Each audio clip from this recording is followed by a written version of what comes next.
בערב שבו ראה הושע את גומר לראשונה, השמיים היו צבועים בזהב דהוי של סוף הקיץ, והרוח נשאה איתה ריח של אדמה חמה וענבים שנבצרו זה הרגע.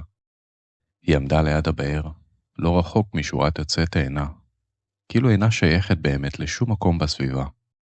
הנשים שעמדו לידה דיברו בקול, צחקו, החליפו חדשות, אך גומר שתקה. היה משהו בפניה שהזכיר להושע חלון סגור בבית נטוש. יפה, אבל עצוב כל כך, עד שאי אפשר היה להסיר ממנו את העיניים. הושע לא היה איש של מבטים ארוכים. חייו התנהלו בפשטות, כמעט בדייקנות. שדות, תפילה, שתיקה, מילים שבאו אליו בלילה כמו אש שקטה. אבל באותו ערב, כשהביט בגומר, הרגיש בליבו תזוזה שלא ידע להסביר. זקנה אחת עמדה לידו ולחשה, אל תביט בה יותר מדי, הושע. לבחורות כאלה יש דרך למשוך צרות.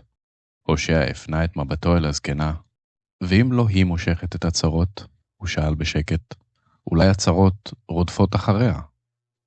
הזקנה עיקמה את פניה ולא ענתה. בימים שלאחר מכן, הוא ראה אותה שוב. פעם בשוק, כשהחזיקה סל ריק כמעט לגמרי, פעם בדרך האפר שמחוץ לעיר, צועדת מהר כאילו היא מנסה לברוח ממישהו, שאיש מלבדה אינו רואה. פעם אחת, לפנות הערב, ישבה לבדה ליד קיר אבן ישן, מביטה אל האופק כאילו חיכתה שמישהו יופיע משם, ויאמר לה שסוף סוף מותר לה לנוח. בפעם ההיא, הוא ניגש אליה. גומר, היא הרימה אליו עיניים מופתעות. אתה יודע את שמי? בעיירה כזאת קטנה, הוא אמר בחיוך קל. כולם יודעים את שמם של כולם. היא משכה בכתפיה. אז אתה יודע גם מה אומרים עליי. הושע הביט בה ואמר, אנשים אומרים הרבה דברים. גומר ענתה, ורובם לא טובים. הושע התיישב לידה, במרחק מכבד. אני לא שואל מה אומרים, הוא אמר. אני שואל מה נכון לי. היא הביטה בו רגע ארוך, כאילו ניסתה להבין אם הוא לועג לה או לא. ולמה שזה יעניין אותך? הוא שתק, כי התשובה האמיתית הייתה פשוטה מדי, כמעט מביכה. נדמה היה לו שמתחת לכל הסיפורים שנקשרו בשמה, יש לב עייף מאוד, שרק מבקש שמישהו יראה אותו באמת. כי לא כל מי שנשפט, הוא אמר לבסוף, אשם בכל מה שאומרים עליו. משהו בפניה התרכך, אבל רק לרגע. אתה מדבר כמו אדם שמאמין שאפשר לתקן הכל. לא הכל, הוא השיב, אבל אולי יותר ממה שנדמה לנו. הימים עברו, ואז שבועות. בהדרגה הם החלו להיפגש, לא תמיד בכוונה. לפעמים ליד הבאר, לפעמים בשוק, לפעמים במקום שבו הדרך מתפצלת לשתיים. השיחות ביניהם היו קטנות בהתחלה, על מזג אוויר, על הבציר, אבל דווקא בשיחות הפשוטות האלה, נבנה ביניהם קשר דק ושקט. גומר מעולם לא צחקה בקול גדול. החיוך שלה תמיד היה זהיר, כאילו גם בשמחה הסתתר בחשש. הושע שם לב לכל הדברים הקטנים, לאופן שבו הייתה מסדרת את קצוות שערה מאחורי האוזן כשהייתה נבוכה, לדרך שבה קולה היה נשבר מעט כשהזכירה את בית ילדותה, לאופן שבו תמיד הסתכלה הצידה לפני שענתה על שאלה אישית. ערב אחד, כשישבו סמוך לשדה שעורה, והאוויר התמלא בריח הקציר, הושע אמר לה, אני חושב עלייך גם כשאת לא כאן. היא השפילה מבט, אל תגיד דברים כאלה. למה? כי מילים יפות יוצרות תקווה, היא לחשה, ותקווה נשברת חזק יותר מכל דבר אחר. הוא הביט בה בעדינות, אולי הן גם בונות, הוא ענה. היא הרימה את מבטה אליו, ובעיניה היה עצב עתיק. אתה לא מבין אותי, הושע. אתה רואה בי משהו שאני לא. ומה אני רואה? הוא שאל. מישהי שאפשר להציל, היא ענתה לו. אני רואה מישהי שראויה לאהבה, שראויה שיצילו אותה. זו הייתה הפעם הראשונה שגומר בכתה לידו, לא בקול או בדרמה, רק דמעות שקטות שנפלו כאילו התביישו לצאת. הושע רק ישב שם, בתוך הדממה. זו הייתה האהבה הכי גדולה שהוא יכל לתת, לא למהר למלא את החלל, אלא להישאר איתה. כעבור זמן, הם ניסו. הימים הראשונים היו עדינים כמו שחר. הבית הקטן שלהם לא היה מפואר, אבל היה בו אור. גומר הניחה קנקן מים ליד הפתח, תלתה בד בהיר בחלון, שתלה עשבי תבלין בעציץ חרס קטן. הושע היה חוזר מן השדה ורואה אותה עומדת בתוך הבית, ופתאום היה נדמה לו שכל העייפות שבעולם נעשית קלה יותר. לפעמים הייתה מחייכת אליו ואומרת, אתה מביט בי כאילו אתה עדיין מופתע שאני כאן. אני באמת מופתע, הוא ענה. ממה אתה מופתע? שמשהו טוב כזה קרה לי, הוא אמר לה. היא הסתירה את חיוכה. אתה מוזר, הושע. ואת יפה כשאת אומרת את זה. היה ביניהם רגעים של חום קטן ופשוט, לחם חם שנאפה עם השחר, שמיכה משותפת בליל ירח מלא, שיחות חרישיות לפני השינה. והושע, שכל חייו היה אדם של אמונה, החל להאמין גם באפשרות של אושר. אבל הלב של גומר לא ידע לנוח זמן רב.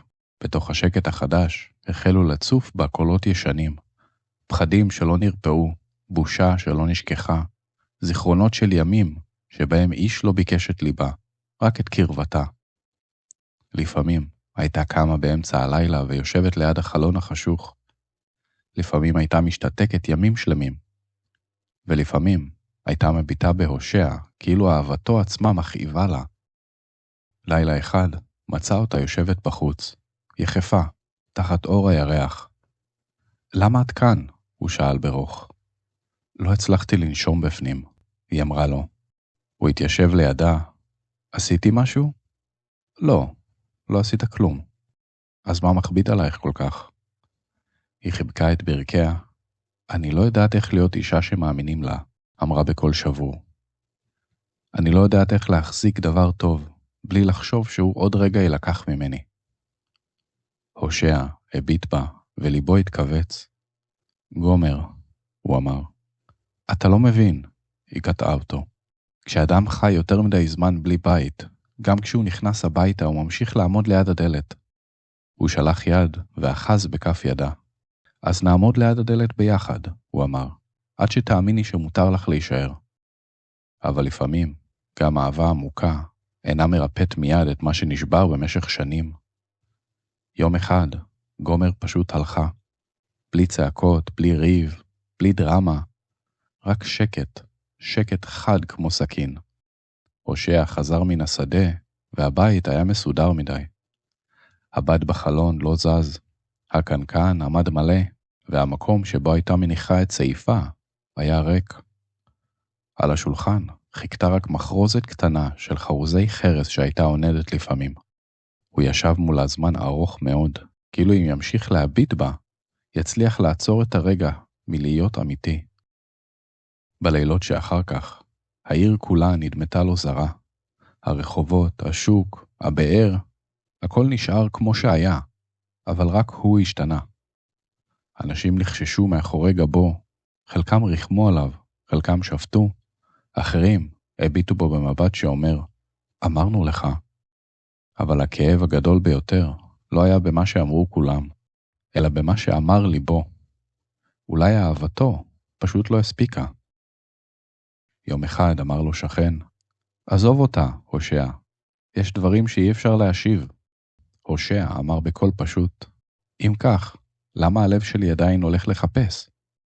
הזמן עשה את דרכו האיטית. הושע לא הצליח לחבות את מה שבער בו. ואז באחד הערבים הגיע אליו שמועה. גומר נראתה בעיר רחוקה. היא נראתה עייפה ושבורה יותר מכפי שהוא פגש אותה. הושע יצא לדרך עם השחר.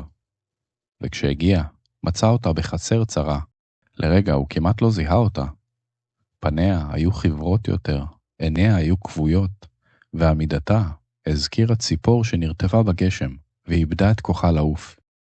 היא הרימה אליו עיניים, וברגע שראתה אותו, היא החבירה. למה באת? היא שאלה. הוא רצה להגיד, כי אני אוהב אותך. אבל הוא ידע שהאהבה לפעמים נשמעת גדולה מדי לאדם שבור. במקום זאת הוא אמר, כי חיפשתי אותך. היא צחקה צחוק קטן ואמר, האמת, לא נשאר הרבה מה למצוא. נשאר, אמר הושע. לא, היא אמרה, ועיניה התמלאו דמעות. האישה שהכרת כבר נעלמה מזמן. הוא התקרב צעד אחד.